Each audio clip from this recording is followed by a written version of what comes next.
Welcome to Democracy on Fire. So glad you're here. Every day, more than 100,000 merchant ships crisscross our oceans, carrying 90% of the world's trade. We see them in port, we rely on the goods they deliver, but most of us have no idea what they're burning or what they're releasing into the atmosphere. Today, we're talking about maritime shipping's invisible but massive contribution to the climate crisis. And we're focusing on a particular threat that's accelerating the disappearance of ice, snow, and glaciers in the Arctic, a pollutant called black carbon, or soot. Think of it as the climate crisis speed demon. Black carbon doesn't stick around long, but while it's in the air, it packs a wallop. And when it lands on ice and snow, it makes them melt faster. To help us understand what's happening and why it matters, I'm speaking with Bryan. He's director of the Marine Program at the International Council on Clean Transportation, or ICCT. Bryan is an internationally recognized expert on the design and implementation of policies to reduce climate and health impacts of shipping. He specializes in translating ICCT's technical research into actionable policy recommendations that clean up the global shipping industry. He holds a PhD in environmental science and policy from the State University New York College of Environmental Science and Forestry, as well as an MS and BS in public policy from Rochester Institute of Technology. Bryan, welcome to Democracy on Fire. Thanks, Kate. It's great to be here. Let's start with the basics. Most people don't really think of shipping when they think about climate pollution. They think of cars, planes, factories, but shipping is actually a huge emitter. Can you give us a sense of the scale? Shipping emits about 1 billion tons of greenhouse gas emissions each year, and that's about the same as international aviation emits. And if you were to rank shipping as if it were a country, it would be 6th on the list. So it's actually quite a large contributor to global greenhouse gas emissions. One of the pollutants that maritime shipping emits is black carbon. What is black carbon and why is it a problem? Black carbon is the black soot particles that you would see in exhaust, and it's both a health hazard as air pollution, and then it's also a climate hazard because when it settles on things like snow and ice, it absorbs heat from the sun, helps it melt faster, and then the resulting land or sea that's underneath that snow and ice then absorbs even more of the sun's energy. And so it actually helps accelerate the climate problem that we already have. Why is black carbon an issue? It's because of what ships are using for their fuel, right? They're burning residual fuels, the dirtiest transport fuels. And what are residual fuels and why are they an issue now? If you were to look at a barrel of oil, once you distill off all of the high quality fuels, everything that's left over at the bottom of the barrel is what ships are burning as a marine fuel. And so we call this heavy fuel oil. It's a problem not only from greenhouse gas and air pollution emissions, but also as a spill risk. It's really hard to clean up in sensitive areas like the Arctic. And so the use of this fuel, especially in places like the Arctic, is a major threat to the environment, to human health, and to the climate more broadly. And so the simple solution is cleaner fuels, right? Indeed, cleaner fuels. And there's fuels on the market today that ships can use that would emit less black carbon, pose even lower spill risks. And, the issue right now is that shipping is allowed to use this cheap heavy fuel oil in combination with a technology called exhaust gas cleaning systems, maybe better known as scrubbers. But otherwise, you could just use distillate fuel called marine gas oil, and you would achieve emissions reductions and lower spill risk just through that change alone. How much would emissions be reduced by switching to distillates if all the ships did switch? On an individual ship basis, if you switch from heavy fuel oil over to distillate fuels, you could reduce black carbon emissions by about 80%. We are just adopted the Northeast Atlantic Emission Control Area at the International Maritime Organization. It's the largest emission control area that we've ever agreed to. New sulfur regulations will enter into effect in this Northeast Atlantic area starting in September 2028. And as part of that, many ships will start switching over from heavy fuel oil to distillate fuels. Some will continue to use heavy fuel oil in combination with scrubbers, and some ships in that area already use distillate fuels because they have smaller engines that can't run this thick, heavy fuel oil. But as a consequence, our modeling expects that we'll achieve a 36% reduction in black carbon emissions in this area, which includes areas like Greenland. So it's close to the Arctic. It's a major shipping lane, a lot of shipping traffic. And so policies like this can actually provide a step in the right direction when we're trying to reduce air pollution emissions that has negative human health impacts. We expect the emission control area to save 4,000 lives between 2030 and 2050, and then also to reduce air pollution and black carbon emissions. So ships are not the only source of black carbon, right? There are other things contributing to black carbon emissions from wildfires and industrial activities. But shipping is a big part, and part of the issue here is because of what's happening in the Arctic. So why is the Arctic kind of ground zero for the climate crisis? Yeah, when I first started working on the issue of black carbon, this was about 11 years ago, the Arctic was warming at twice the rate of the rest of the world. And then it was 3 times the rate. And now today, we think the best estimate is that the Arctic is warming 4 times faster than the rest of the planet. And shipping traffic has increased in this area, and black carbon emissions have increased in this area. We did a study recently where we looked at black carbon emissions from 2015 to 2021 in the Arctic. And over that time period, about 6 years, black carbon emissions doubled, and it's only increased from there. And ships are the only source that can actually be emitting black carbon directly in the Arctic Ocean, near the Arctic sea ice, and in some cases, while they're going through the sea ice with the assistance of icebreakers, or if the ship itself has icebreaking capabilities. So yeah, it's a big problem. It's a growing problem, and we need to be using cleaner fuels in an ecosystem like the Arctic. So it was recently reported that the extent of Arctic sea ice is at its lowest point ever. And so as sea ice melts and retreats, it opens up shipping lanes. And then we have more ships using those routes, emitting more pollution into the air, and that's accelerating the melting. Is that a fair way to describe it? It's a fair way to describe it. And, we can see the writing on the wall. We know that shipping in this area is going to increase. We know the problem of lower quality fuel emitting more black carbon, and it's just because of the combustion process. When you have lower quality fuels, you're not combusting all of the fuel and converting it all into carbon dioxide. Some of the carbon in the fuel is remaining as these little black carbon particles, and the harder the fuel is to burn, like heavy fuel oil, the more black carbon you're going to produce. So we have a simple solution. We can use cleaner fuels as a first step, and we can even go farther if we were to finally bring shipping up to the rest of the transportation sector in terms of diesel particulate filters, which you need a cleaner fuel in order to enable that technology. So we've done this on trucks for decades, and there's really no reason why we can't apply this technology to ships as well. How does black carbon's warming potential compare to other greenhouse gases? There's some debate about this, but we know that in general, it's about at least 1,000 times more potent of a warming impact, and it depends on the time scale you're talking about.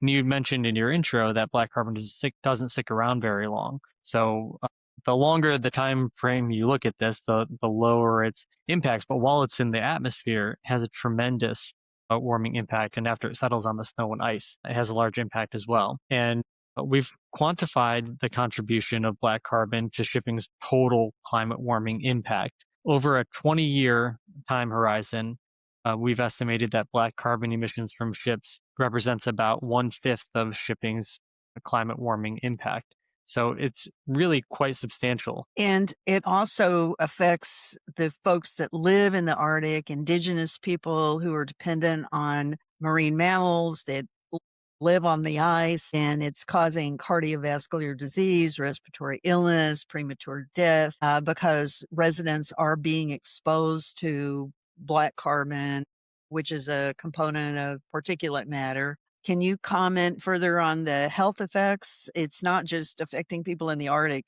I assume black carbon is being felt throughout the globe and is causing health issues for many, many people. Yeah. Our research estimates that shipping contributes to 36,000 premature deaths each year just from fine particulate matter. pollution. There's other pollution too that contributes to negative health impacts and premature death as well that we're not quantifying in this study. But black carbon is one of the smallest components of particulate matter. And so when you breathe it in, it's so small that it can actually cross into the bloodstream. And the things that are stuck onto the outside of these little carbon particles, things like heavy metals that are carcinogenic, are also coming into your bloodstream. So you would think that it would just be like a lung or respiratory issue to be breathing in this pollution, but actually it also contributes to cardiovascular problems. So, it's a big problem globally. And everyone deserves to breathe cleaner air. And even if you live in the Arctic, believe it or not. And, there are some policy discussions about, well, we shouldn't really put additional protections in this area. There's not that many people that live there. Well, everyone deserves to breathe cleaner air. So let's talk about the regulatory regime. I mean, how does any of this get addressed? We know it's a problem. It's happening in areas, in some cases, beyond national jurisdictions, out in the open ocean, beyond where internet or where national laws are in effect. But we have this body called the International Maritime Organization, which regulates international shipping through treaties. And so it tries to do everything by consensus, which is really a long, slow process, as we've seen. But what's the current state of the IMO, the International Maritime Organization's attempts to regulate black carbon or reduce black carbon emissions? Yeah. The IMO is unique in the fact that whatever regulations we do eventually agree to are legally binding under this international treaty. So that is a real strong suit. The issue, as you mentioned, is that the body tries to work through consensus. It doesn't have to be unanimous, but really they try and bring everybody along, especially the countries that are impacted by the policy. And so, the process can be long, but there have been some steps at the International Maritime Organization that have the effect of reducing black carbon emissions in the Arctic, but these are really half measures, if you can even call them a half measure. For example, we have a ban on the use and carriage of heavy fuel oil in the IMO's definition of the Arctic that started in the middle of 2025. But there are exemptions and waivers to this policy that give a 5-year delay to implementation for almost all of the ships that are operating in there. So in the first iteration of this policy, the Arctic heavy fuel oil ban, really heavy fuel oil is not being banned, and black carbon emissions are only being reduced by like 5%, according to our estimates. When it's fully implemented in 2029, we could see black carbon emissions reduced up to 30% in this area, but we really need to drive that down even farther. And the IMO's definition of the Arctic is very odd. So if you were to actually look at the line of the Arctic according to the International Maritime Organization, it excludes the coast of Norway. It excludes all of the waters around Iceland. And so it's not this like neat circle. In Antarctica, we define the Antarctic as below 60 degrees south. In the Arctic, it's above 60 degrees north, except for this area. So there's, as you can imagine, a ton of shipping traffic being excluded. Probably you could get 3 times or maybe even 4 times the regulatory coverage if you were to properly define the Arctic region. So we have this HFO ban, and then there's a resolution to voluntarily switch to distillate fuels in the Arctic, but voluntary doesn't really mean much. And there is a proposal that was put forward back in February at a subcommittee of the IMO called Pollution Prevention and Response by 4 member states that seeks to compel a switch to distillate fuels or other cleaner fuels in the Arctic, and also ideally to broaden the geographic coverage beyond just this really narrow definition of the Arctic at the IMO, to expand that to be more effective. So that's the next policy proposal. The process at IMO, though, is quite slow. And so it's still stuck in the subcommittee, and then it'll be debated there. It'll go to the committee at some point. It'll be debated there. Maybe we'll agree to something later. And then there's a kind of 2-year delay process between when IMO decides, yes, we'll do it, and before it becomes implementable or in effect. So we have a long way to go. But, at least there are some proposals on the table. Who's objecting? I mean, is it industry objections that are preventing this from going forward? It's been on the agenda in some form or another for more than 15 years, that it's been known to be a problem and various things have been, considered or put forward, and the voluntary measures that you just alluded to. But why isn't this happening given the seriousness of the issue? The IMO set up this long process to work on black carbon. So it was this 3-step process to first, we better have an IMO definition of black carbon. Then we better agree on how we can measure it based on that definition. And then, okay, now that we know that, how can we control it? And we've meticulously gone through each of those 3 steps. We've done it. We've completed it. But still, somehow, there's not enough information. The science isn't settled. The big problem and the elephant in the room is Russia, which controls a large portion of the Arctic. They're responsible for about 50% of black carbon emissions in the Arctic, ships that are flying their flag. And so, having Russia on board is going to be crucial for getting any sort of IMO agreement done, one that can be enforced and one that can be effective. And so, that's one of the major stumbling blocks that we face. There's been some encouraging progress. When this issue was very first brought on the table, which was something like 15 years ago, this was even before I started working on the issue, it was brought forward by a couple of IMO member states, including Norway. And then the mantle was really taken up by the environmental NGOs that participate in the IMO process.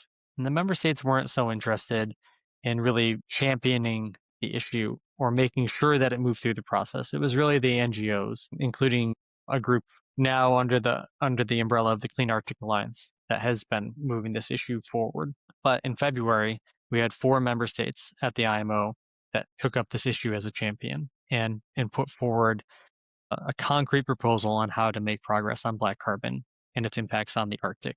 That's really encouraging. The European Union in the next week or 2 is going to start a new process to consider if and how to include black carbon in its shipping climate regulations, including something called Fuel EU Maritime, which regulates the greenhouse gas intensity of fuels that are used on voyages that connect to Europe. The last thing is that the Intergovernmental Panel on Climate Change is going to be considering methods for dealing with short-lived climate pollutants, including black carbon, in a special report to come out next year. And whenever the IPCC focuses on something, it gives us some additional opportunities to raise the issue in policy venues, including the International Maritime Organization.